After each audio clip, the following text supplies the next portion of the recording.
Good morning. आज आप लोगों के साथ बहुत दिनों के बाद हमारा ये ऑनलाइन क्लासेस शुरू होने जा रहा है।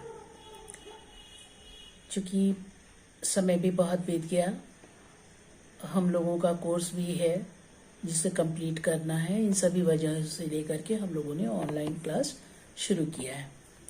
इसका आप फ़ायदा उठाएं और आप इसको पढ़ें और बहुत अच्छे तरीके से समझें भी। जहाँ पर कोई कन्फ्यूज़न हो आप फिर से हम लोगों को कंसल्ट करें, पूछिए। हमारी पूरी कोशिश रहेगी कि आपको ज़्यादा से ज़्यादा बेनिफिट इसका मिल पाए। चलिए, आज आप लोगों को हम सबसे पहले तो ये सेकेंड ईयर का 12th क्लास का आपको सिलेबस देना चाहेंगे। सिलेबस में क्या है कि सबसे पहले तो हमारा 2 ग्रुप में हमारा पॉलिटिकल साइंस का ग्रुप है और ये ग्रुप ए और ग्रुप बी है। तो ग्रुप ए में भी आपका 10 चैप्टर है और ग्रुप बी में आपका 9 चैप्टर है। तो इसको लेकर हम लोग, हमारे 3 टीचर हैं, मैम, सर और मैम। तो ये तीनों हम लोगों ने अपने अपने चैप्टर्स को बांट लिए हैं। इसमें क्या है, ग्रुप ए में हमने बांटा है 7 चैप्टर जो हैं वो मैं आपको पढ़ाऊंगी। उसके बाद सर है वो लेंगे और ग्रुप बी में आ जाएगा वो मैम लेंगी आपका। वैसे आपका जहाँ पर कोई भी कन्फ्यूज़न हो, कोई भी आपको अगर नहीं समझ में आती है तो फिर से हम इसको डिस्कस कर लेंगे, ठीक है। तो आज हम पहला चैप्टर जो है आपको शुरू करेंगे और ये चैप्टर्स के नाम बता दें आपको कि कौन कौन से चैप्टर मैं आपको ले पाऊंगी, है ना।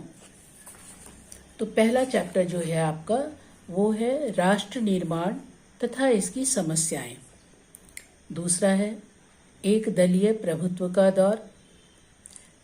तीसरा है नियोजित विकास की राजनीति, political science of plan development, Bharat के विदेश संबंध, इंडियाज एक्सटर्नल रिलेशन, कांग्रेस व्यवस्था की चुनौतियां तथा उसका पुनर्स्थापन। फिर है संवैधानिक व्यवस्था का संकट, क्राइसिस ऑफ कॉन्स्टिट्यूशनल ऑर्डर। और 7वां है क्षेत्रीय आकांक्षाएं एवं संघर्ष। तो ये 7 चैप्टर जो हैं ये आप लोगों को मैं लूँगी और इसके अलावा भी जहाँ पर आपका कोई कन्फ्यूज़न होगा उसको हम लोग सॉल्व भी करेंगे, देखेंगे भी।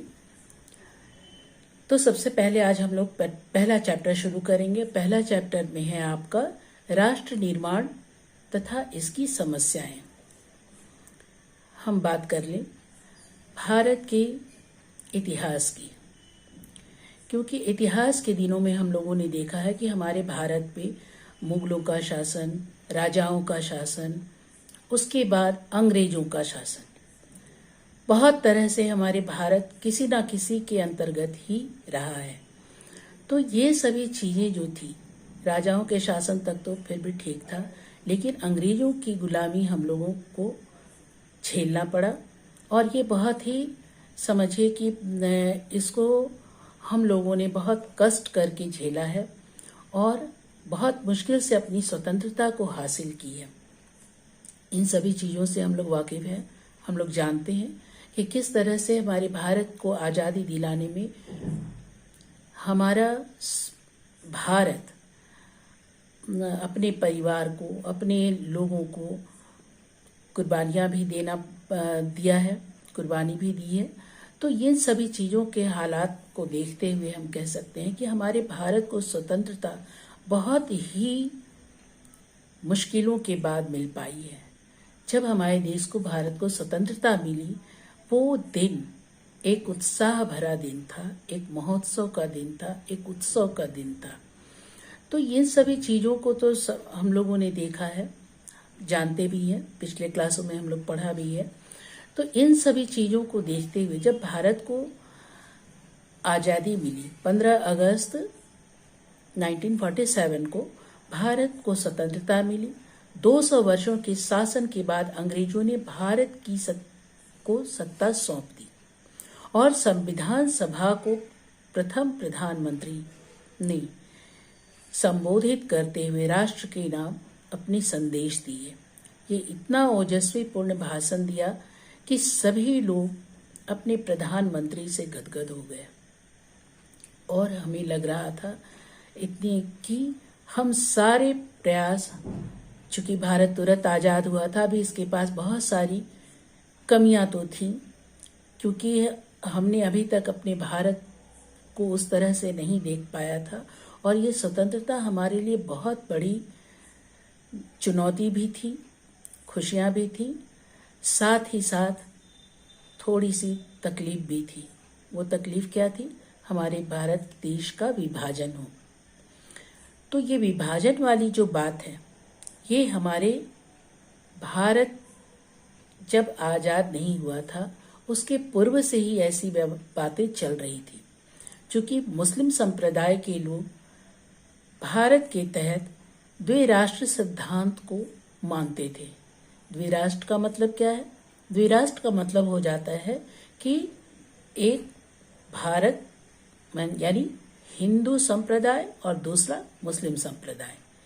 लेकिन उस समय की व्यवस्था ये थी, चूंकि मुस्लिम संप्रदाय अपने संप्रदाय के विकास के लिए, उनकी उन्नति के लिए और अपने तरीके के कार्यों के विकास के लिए वो चाहते थे कि उनको अपनी तरह से शासन व्यवस्था उनको मिलनी चाहिए। तो ये बात उन्होंने स्वतंत्रता से पूर्व ही रखी थी, ऐसी बातों को। और उन्होंने ये यहाँ तक भी कहा था कि हम अपने स्वतंत्रता संग्राम में तभी आपका साथ देंगे जब ये इन बातों को माना जाएगा। तो ये बात उस समय स्वीकार भी कर ली गई। हालांकि कांग्रेस के लोग ये नहीं चाह रहे थे, यहाँ हमारे जितने नेता थे वो नहीं चाह रहे थे कि ऐसी कोई व्यवस्था हो जिससे हमारे देश का विभाजन करना पड़े, क्योंकि ये पहले से ही निश्चित किया गया था, तय कर लिया गया था कि हमारे भारत को स्वतंत्रता दिलाने में सिर्फ हिंदू या मुस्लिम नहीं थे, बल्कि इसके अंतर्गत हमारे देश के अंतर्गत रहने वाले अन्य समाज के लोग, अन्य बिरादरी के लोग, अन्य जाति के लोग, अन्य धर्मों के लोग, अन्य भाषा भाषी के लोगों ने भी अपना योगदान दिया था। सबके सहयोग से, सबकी मदद से इतनी बड़ी बात हमारे भारत को स्वतंत्रता मिल पाई थी। लेकिन यहाँ पर मुस्लिम संप्रदाय के लोगों का मानना था कि ये सिर्फ द्विराष्ट्र व्यवस्था है, यानी हिंदू और मुस्लिम। तो इसलिए भारत अगर हिंदू का है तो मुस्लिम के लिए भी अपना एक राष्ट्र रखना, एक अलग राज्य होना चाहिए। तो ये सभी बातों पर उस समय तो बात कर ली गई थी। लेकिन जैसे ही स्वतंत्रता मिली उसके एक दिन पूर्व ही पाकिस्तान को हम भारत से अलग किया गया, भारत पाकिस्तान का विभाजन हो गया। अब यहाँ पर मुस्लिम संप्रदाय के लोगों ने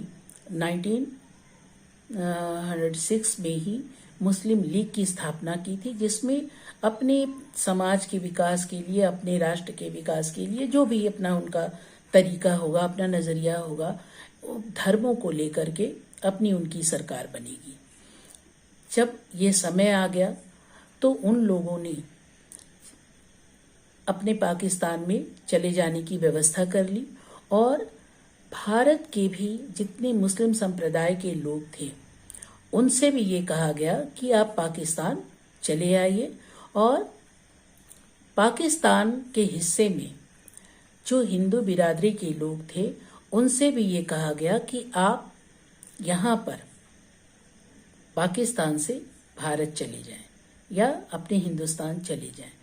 तो ये बात जो थी यहाँ, चूंकि उस समय जब भारत और पाकिस्तान अलग हुआ उस समय क्या था, पूरा भारत एक था, कोई बंटवारा नहीं था। तो हमारे देश के अंतर्गत कश्मीर से कन्याकुमारी और इधर कह लीजिए कि उत्तर दक्षिण पूरब पश्चिम तक पूरे जाति बिरादरी के लोग भरे हुए थे।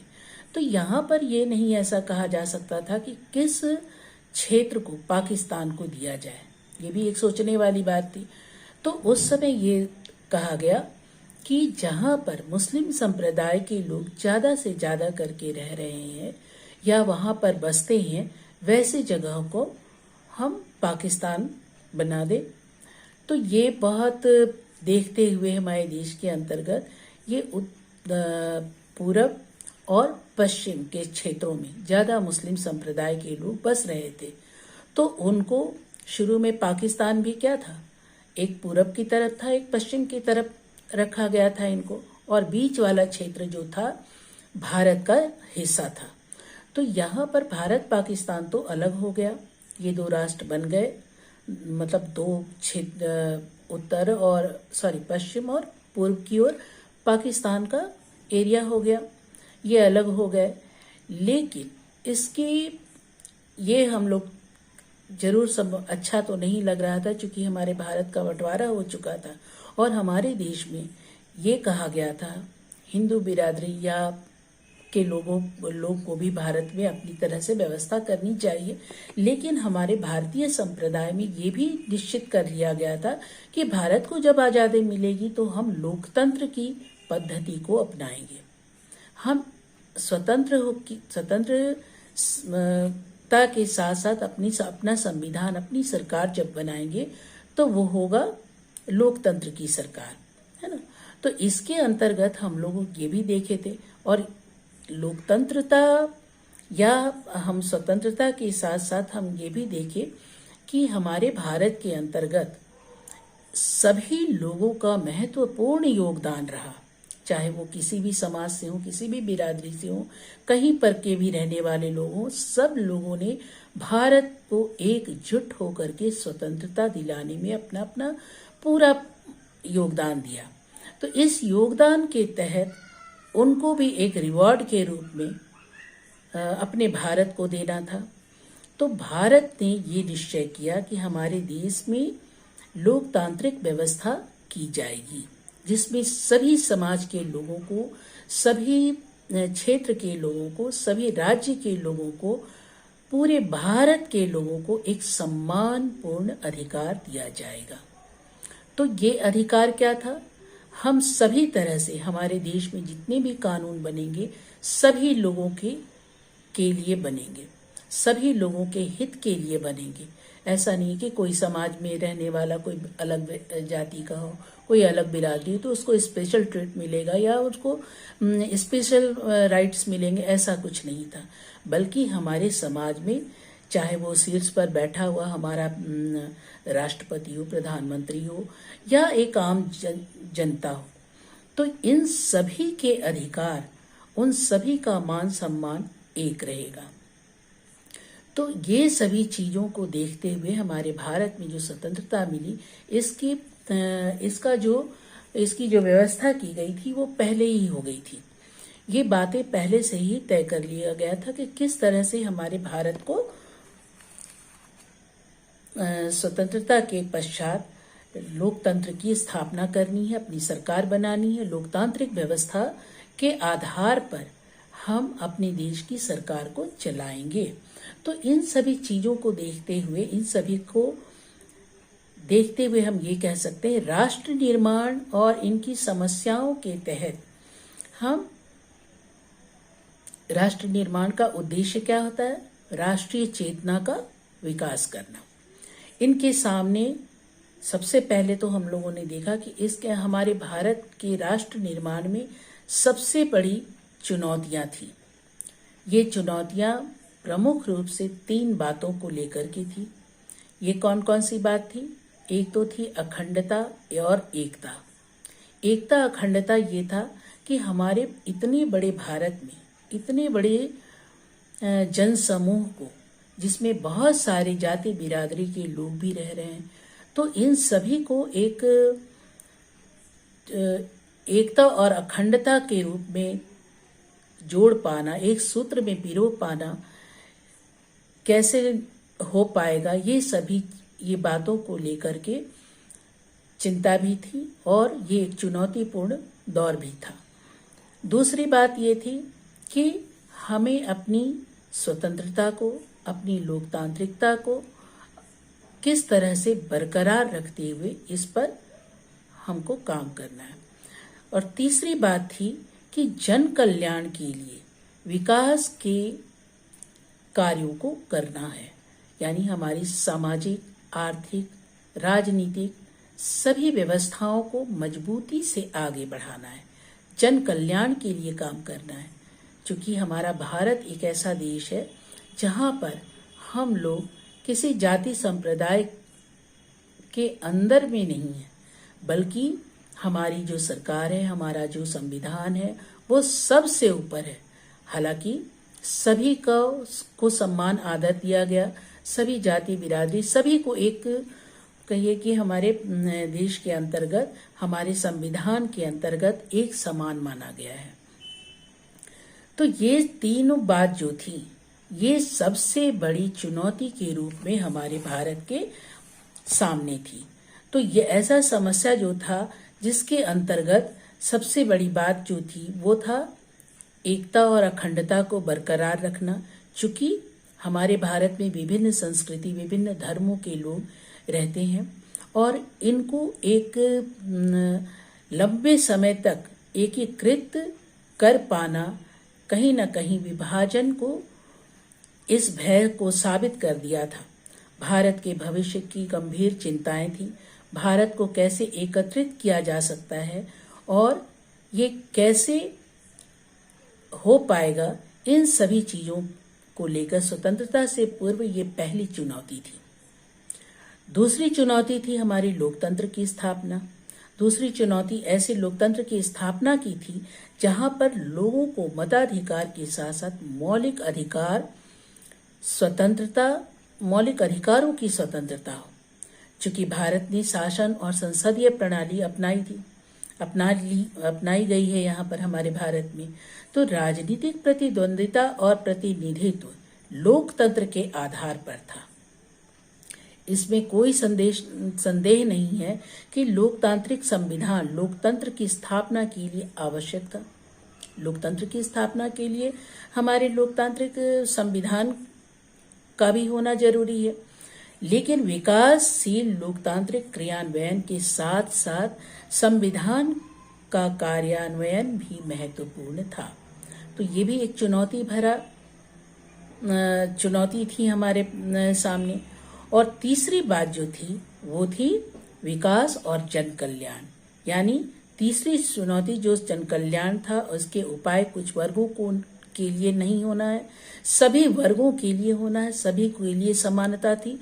और सिद्धांत के साथ साथ सामाजिक, शैक्षिक, आर्थिक, सांस्कृतिक रूप से वंचित वर्ग और धार्मिक अल्पसंख्यकों की विशेष सुरक्षा का ध्यान रखा गया। और ये भी एक बहुत बड़ा मूल बिंदु था कि कैसे हमारे देश में सभी जाति बिरादरी के लोगों को एक साथ लेकर के सभी के लिए, सभी के हितों के संबंध में बात को रखते हुए आगे बढ़ना है। तो ये तीन बातें जो थी, ये अक्सर आप लोगों को 2 नंबर के क्वेश्चन में या कभी कभी किसी भी ग्रुप में से ये क्वेश्चन पूछा जाता है कि भारतीय राष्ट्र के जब राष्ट्र निर्माण के सामने 3 कौन सी प्रमुख चुनौतियां थी, या कभी 2 कौन सी प्रमुख चुनौतियां थी, तो आप ये तीनों बातें लिखेंगे। ऐसे ही इस तरह से एक तो नहीं 2 नंबर के क्वेश्चन के लिए ये आते हैं, तो उसमें अगर आपको देना होगा तो आप तीनों के पॉइंट भी लिख दीजिएगा, तो आपका ये सही है। तो इस तरह का प्रावधान जो था हमारे भारत की समस्या को सुलझाने में बहुत अच्छी भूमिका अदा की। तो इस तरह से हम ये कह सकते हैं कि भारतीय राष्ट्रीय एकता और सुरक्षा प्रमुख समस्या तो थी, और राष्ट्रीय एकता से मिश्रित संस्कृति और मिलीजुली क्षेत्रीय पहचान को प्रदर्शित भी करना था। इसके बाद हम लोग ये देखते हैं कि हमारे राष्ट्र निर्माण में बहुत सारी बातें तो थी, लेकिन इसमें 3 बातें जो थी वो प्रमुख थी, जो हम लोगों ने देखा। एकता और अखंडता, दूसरा लोकतंत्र की स्थापना, और तीसरा विकास और जन कल्याण की बातें। तो इसके बाद हम लोग आ जाएं विभाजन की बात को लेकर के। तो पाकिस्तान जो था द्विराष्ट्र सिद्धांत को मानता था। द्विराष्ट्र सिद्धांत का मतलब क्या था? एक मुस्लिम संप्रदाय के लिए, एक हिंदू संप्रदाय को मानता था। इसके अलावा वो किसी को नहीं मानता था। तो ये बातों को लेकर के उसने मुस्लिम लीग की स्थापना की थी और 1906 में इसकी स्थापना हो चुकी थी। जिन्ना के नेतृत्व में बहुत कुछ मुस्लिम संप्रदाय के संबंध में इसके अंतर्गत बातों को रखी गई थी। तो ये विभाजन जो था हमारे देश के लिए बहुत ही कहिए कि घातक भी सिद्ध हुआ, जो आज तक इसका खामियाजा हम लोग भुगत रहे हैं। पाकिस्तान से हमारे संबंध कभी भी अच्छे नहीं रहे। भारत हमेशा कोशिश किया कि भारत और पाकिस्तान का संबंध अच्छा बना रहे, लेकिन कहीं ना कहीं पाकिस्तान के मन में पता नहीं अभी तक क्या है। हालांकि भारत पाकिस्तान को इसलिए भी अलग किया था क्योंकि वो अपनी शांति से और अपने तरीके से अपने राष्ट्र का निर्वहन कर सके, लेकिन वो आए दिन बिगिनिंग डे से ही हमारे भारत पर हमला बोलता रहा है। यानी किसी न किसी तरह से हमारे भारत को परेशानी ही दिया है, या कहीं ना कहीं हर बात को लेकर के उनका किसी न किसी तरह से हमारे भारत को चोट पहुंचाना, हमारे भारत को निंदन करना या हमारे भारत को हानि पहुंचाना ही उनका उद्देश्य है। लेकिन खैर जो भी हो, हमें अपने भारत से मतलब है और हम अपने भारत की सुरक्षा और व्यवस्था को मजबूत बनाना चाहते हैं। और इन्हीं बातों को लेकर के हमारे संविधान में ये भी कहा गया है कि हम प्रत्येक नागरिक को, हमारे देश का सभी नागरिक एक समान है। हमारे संविधान के अंतर्गत मौलिक अधिकारों को जो दिया गया वो सभी नागरिकों के लिए एक समान है, किसी के लिए अलग नहीं है, किसी के लिए अलग बात की व्यवस्था नहीं की गई है। इस तरह से यानी हमारी सरकार, हमारा संविधान इन सब से ऊपर है। हम सभी धर्मों का सम्मान आदर करते हैं।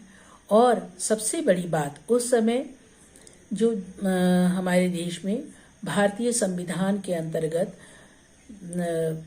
बात जब आई हमारी सरकार की, तो हमारी सरकार ने हमारे भारत को समाजवाद देश बनाने का प्रयास किया। यानी हम समाज से के सभी वर्गों का सम्मान करने हेतु अपने संविधान को उसी तरह से व्यवस्थित किया है।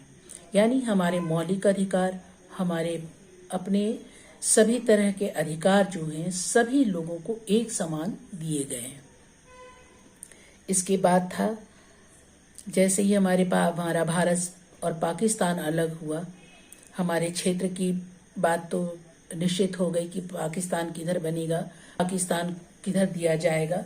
इसके बावजूद भी हमारे देश से भी, यहाँ के रहने वाले मुस्लिम संप्रदायों से भी इस बातों को कहा गया कि अगर स्वेच्छा से अगर कोई भी मुस्लिम संप्रदाय का लोग पाकिस्तान जाना चाहता है वो जा सकता है, और अपनी इच्छा से उनके साथ भारत किसी तरह की जबरदस्ती नहीं करेगा। लेकिन वहाँ पर क्या था कि अल्पसंख्यकों की व्यवस्था सब दोनों देशों में हुई। पाकिस्तान में हिंदू बिरादरी के लोग अल्पसंख्यक हैं और हमारे भारत में मुस्लिम संप्रदाय के लोग अल्पसंख्यक थे। लेकिन इनकी विशेष रक्षा और सुरक्षा का भी हमारी सरकार का उद्देश्य था कि अल्पसंख्यक जो है इनकी बातों को भी रखा जाएगा, इनको भी सुरक्षा दी जाएगी हमारे देश के अंतर्गत। और पाकिस्तान में भी जो हिंदू बिरादरी के लोग हैं उनको भी वहाँ की सरकार सुरक्षा व्यवस्था करेगी। लेकिन पाकिस्तान के तहत क्या हुआ, पाकिस्तान के अंतर्गत क्या किया गया कि वहाँ हिंदू संप्रदाय के लोग जो वहाँ पर थे, जो सोचते थे या जिनका पुश्तैनी अपना सारा कारोबार था, व्यवस्थाएं थी, उनके व्यवसाय थे, या जो भी काम कर रहे थे उनकी खेती थी, उनका अपना घर था, अपना परिवार था, जो इतने वर्षों से वहाँ पर रह रहे थे, उनको ज़्यादा परेशान किया जाने लगा। उनसे ये कहा जाने लगा कि आप यहाँ से चले जाएं, भारत से चले जाएं, और आपका जो भी यहाँ पर घर है, खेती है, बाड़ी है, व्यवसाय है, इन सब के एवज में आपको भुगतान कर दिया जाएगा। लेकिन ये सिर्फ ऊपरी दिखावा था, उन्हें ऐसा कुछ भी नहीं किया गया। उनके साथ बहुत जोर जबरदस्ती करके उनको अपने देश से निकाला जाने लगा। अब ये जो उस क्षेत्र में बसे हुए हिंदू परिवार के लोग थे या हिंदू बिरादरी के लोग थे, तो वो आखिर जाते कहाँ? चूंकि भारत पहले तो भारत ही था, और भारत में जब सारा भारत एक था, तब तो कहीं पर भी किसी भी संप्रदाय के लोग, किसी भी भाषा भाषी के लोग कहीं पर भी रह रहे थे। तो ये पाकिस्तान का एरिया में जो हमारी हिंदू संप्रदाय के लोग थे, उनको किसी तरह अपनी जान बचा करके भारत में आना पड़ा। वो भारत आ गए तो हमारे देश में शरणार्थियों की भी बहुत बड़ी समस्या हो गई। क्योंकि सबसे बड़ी समस्या तो शरणार्थियों की ही थी। क्योंकि अभी भारत तुरंत आज़ाद हुआ था, इनके पास बहुत सारी समस्याएं थी, बहुत सारी चीज़ें थी। अभी हमारे पास व्यवसाय नहीं थे, हमारे पास रोजी रोजगार नहीं थे। अभी हमारी सरकार तुरंत किसी बात को लेकर के तुरंत कुछ कर नहीं पा रही थी। यानी जो भी है, एक समय तो लगेगा ही। तो ये सभी चीज़ों को देखते हुए तो हमारी सरकार आगे बढ़ने का प्रयास कर ही रही थी, लेकिन ये शरणार्थियों की व्यवस्था भी अलग से आ गई। तो ये व्यवस्थाएं जो जितनी भी थी, शरणार्थियों की व्यवस्था, इसके लिए भी हमारी सरकार ने उनको एक छत देने का काम किया। उनको भी रखा, 2 वक्त की रोटी, उनको भी इज्जत से रहने के लिए कुछ जगह, ये सारी चीजें उनको भी मुहैया कराई गई और धीरे धीरे करके उनको भारत की नागरिकता भी मिली। लेकिन उसके पूर्व इन सभी बातों को देखते हुए हम लोगों ने ये भी कहा कि ये भी देखा कि जब भारत आज़ाद हुआ, उस समय हमारे बहुत सारी रियासतों की भी बात थी, रियासतों की भी समस्या थी। जैसे आप लोगों ने सुना होगा जूनागढ़, हैदराबाद के निजाम, मणिपुर, ये सभी थोड़े स्ट्रिक्ट तरह के रियासत थी। ये स्वतंत्रता के पूर्व बहुत सारी राजा, वैसे हमारे देश में अगर रियासतियों की संख्या देखी जाए तो 565 थे, 565 इतनी रियासतें थी। लेकिन स्वतंत्रता के पूर्व सभी ने भारत के साथ प्रायः ने भारत के साथ अपने क्षेत्र को, अपनी जो भी उनका शासन सत्ता था, ये सभी को भारत के संग मिला लिया था, यानी विलय कर लिया था, भारत के साथ मिला लिया था। तो इन सभी बातों पर यह भी बात रखी गई थी कि या आप भारत या पाकिस्तान में चले जाएं, या आप अपनी अलग स्वतंत्र राज्य बना लें। लेकिन जो जैसे हैदराबाद, ये क्या था, ये पूरे तरफ से भारत के क्षेत्रों से घिरा हुआ था। लेकिन अगर हम इसको अलग करते तो कैसे अलग करते? तो ये सभी चीजें जो थी, थोड़े स्ट्रिक्ट थे, ये थोड़े अखड़ टाइप के थे, या आप जैसा समझिए इनको, थोड़े स्ट्रिक्ट थे, ये जल्दी से मानने वाले नहीं थे। तो इनका जो था ये कहना था कि हम अपने क्षेत्र को नहीं देंगे, नहीं छोड़ेंगे। तो इन सभी चीजों, उस समय हमारी भारत को आज़ादी मिली थी और हमारी सेना ने जब उनका मुकाबला किया तो ये फिर भारत में अपने क्षेत्र को विलय कर दिया। तो इस तरह से मणिपुर भी था, इस तरह से हमारा जूनागढ़ भी था। तो ये सभी चीजें जो थी, रियासतों की बात थी, इनके लिए बात ये भी रखी गई थी कि जिन्होंने अपने राज सत्ता को भारत के अधीन सौंपा है, भारत के साथ मिला दिया है, इनके लिए क्या व्यवस्था की जाएगी। तो उस समय उनके लिए एक प्रिवी पर्स की व्यवस्था की गई थी। इसमें यह था कि प्रिवी पर्स क्या था कि राजाओं को हर खर्च उठाने के लिए भारत सरकार प्रिवी पर्स की व्यवस्था की थी। तो इससे वो मतलब विलय करने में उनको भी सहूलियत हो गई कि हमें अपना सारा खर्च मिलता रहेगा। लेकिन ये बहुत बाद में जाकर के इंदिरा गांधी ने, जब हम इंदिरा गांधी की सरकार बनी थी, तो उन्होंने अपने समय में ये प्रिवी पर्स को समाप्त किया, नहीं तो बहुत दिनों तक ये चलता रहा था। तो ये सभी चीजों को हम लोगों ने देखा कि हमारा जो रजवाड़े जो थे 565, भारत के अंतर्गत ये सभी लोगों ने मिलकर के हमारे भारत में अपने अपने क्षेत्रों का विलय कर लिया था। तो इस तरह से हम लोग देखते हैं कि राष्ट्रीय निर्माण के समय में ये बहुत सारी समस्याओं का, बहुत सारी चुनौतियों का सामना करना पड़ा। लेकिन आज के दौर में हम देखते हैं तो ये सभी चीजें जरूर किसी चीज का सामना करने के पहले थोड़ा सा हिचक होती है, चुनौतियां भरा उद्देश्य आता है, या इस ऐसे चीजों को लेकर के हमारे सामने बहुत बड़ी समस्या हो जाती है कि कैसे इन सब से हम निजात पा सकेंगे, या किस तरह से हमारा सब कुछ सही रास्ते पर आ जाएगा। लेकिन हमारे देश की धैर्यता, हमारे देश की मजबूती, हमारे देश का हमारे देश की एकता, ये सभी चीजों ने मिलकर के इस चुनौतियों का सामना भी किया। तो नेक्स्ट हम लोग देखेंगे कि हमारे राज्यों का पुनर्गठन किस तरह से हुआ। यानी ये भी बात पहले से तय थी, जब हमारे देश में को आजादी नहीं मिली थी, कि हम अपने देश में किस तरह से राज्यों को बनाएंगे। तो उस समय राज्य कितने थे? 14 राज्य थे और 3 संघ शासित राज्य था। तो ये सभी चीजें उस समय ये रखा गया था कि भाषा के आधार पर हम राज्यों की व्यवस्था करेंगे। तो ये राज्यों का जब ये तो हम कह सकते हैं कि स्वतंत्रता के पूर्व की बात थी, लेकिन जब स्वतंत्रता के पश्चात हम लोगों ने देखा कि अगर हम भाषा के आधार पर अपने राज्यों का अलगाव करेंगे, अलग करेंगे, राज्यों को बनाएंगे, तो ये भी एक बहुत बड़ी समस्या हो जाएगी। क्योंकि ये भी ऐसा कहना शुरू कर सकते हैं बाद में कि हम भाषा भाषी को लेकर के एक अलग क्षेत्र दे दिया जाए। जिस तरह से पाकिस्तान अलग हो गया तो भाषा भाषी के लोग भी अलग होने न लग जाए, तो ये भी बहुत बड़ी एक समस्या थी। तो इस बातों को तुरंत नहीं माना गया था, लेकिन ये बात भी रखी गई थी। और 1953 में तेलुगु भाषा के लोगों को के आधार पर राज्य का निर्माण किया गया था, और ये आंध्र प्रदेश था। सबसे पहले भाषा के आधार पर राज्य जो बना था वो आंध्र प्रदेश का राज्य था। तो नेक्स्ट हम लोग ये में देखेंगे कि किस तरह से और हमारे विभाजन में और हमारी सरकार का रुख राज्यों का गठन और पुनर्गठन कैसे और किस तरह से हुआ, ये हम लोग सभी देखेंगे, है ना? ठीक है, ओके।